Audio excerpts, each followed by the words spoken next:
तांत्रिक और चुड़ैल। एक नैतिक कहानी गहरे जंगल के किनारे एक छोटा सा गांव बसा था। इस गांव में एक प्रसिद्ध तांत्रिक आचार्य वीरेनंद रहते थे। उनकी तंत्र विद्या की दूर दूर तक चर्चा थी। लोग उनकी साधनाओं से डरते भी थे और उनका सम्मान भी करते थे। चुड़ैल का आतंक कुछ समय से गांव में अजीब घटनाएं होने लगी। लोगों का कहना था कि रात के समय जंगल से एक डरावनी हंसी सुनाई देती थी। कई राहगीर लापता हो चुके थे और कुछ को पेड़ों से लटका हुआ पाया गया था। गांव के मुखिया ने तांत्रिक वीरेनंद से मदद की गुहार लगाई। आचार्य वीरेनंद ने अपनी साधना में ध्यान लगाया और जाना कि गांव के पास की पहाड़ी गुफा में एक भयावह चुड़ैल रहती थी। वह रात के तीसरे प्रहर में निकलती और इंसानों की आत्माओं को खींचकर अपनी शक्ति बढ़ाती थी। तांत्रिक की तैयारी आचार्य वीरेनंद ने कुछ विशेष मंत्रों और यंत्रों को तैयार किया। वे जानते थे कि सिर्फ शक्ति से नहीं बल्कि बुद्धि से भी उस चुड़ैल को हराना होगा। उन्होंने गांव वालों को सावधान रहने को कहा और रात के समय जंगल में अकेले न जाने की हिदायत दी। अगली पूर्णिमा की रात आचार्य वीरेनंद ने अपनी सिद्धि के बल पर चुड़ैल को गुफा से बाहर बुलाया। जैसे ही चुड़ैल प्रकट हुई, उसका स्वर गूंजा, तुम कौन हो जो मेरे मार्ग में बाधा बनना चाहते हो? आचार्य ने उत्तर दिया, मैं वह हूं जो तुम्हें मुक्ति देने आया है।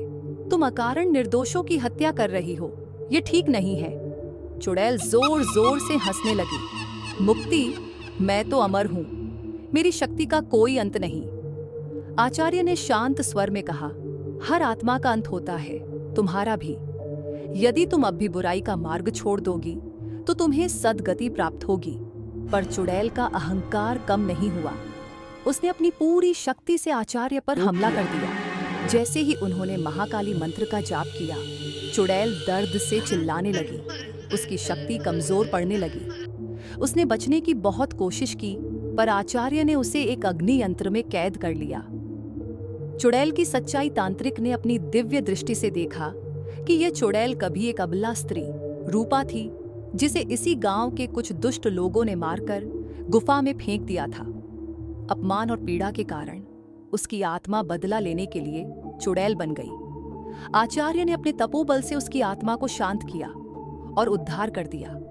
जैसे ही उन्होंने मोक्ष मंत्र पढ़ा, चुड़ैल की आत्मा उज्ज्वल प्रकाश में बदल गई और स्वर्ग लोक की ओर चली गई। कहानी की सीख जब गांव वालों को यह बात पता चली तो वे बहुत पछताए। उन्होंने सीखा कि किसी भी स्त्री के साथ अन्याय नहीं करना चाहिए, वरना उसकी पीड़ा पूरे समाज को भुगतनी पड़ती है। बुराई का अंत हमेशा होता है और अच्छाई की जीत निश्चित है। उस दिन के बाद गांव में कभी कोई अनहोनी नहीं हुई। आचार्य वीरेनंद ने गांव वालों को प्रेम और सद्भाव से रहने की शिक्षा दी और सभी ने हमेशा के लिए यह सबक सीख लिया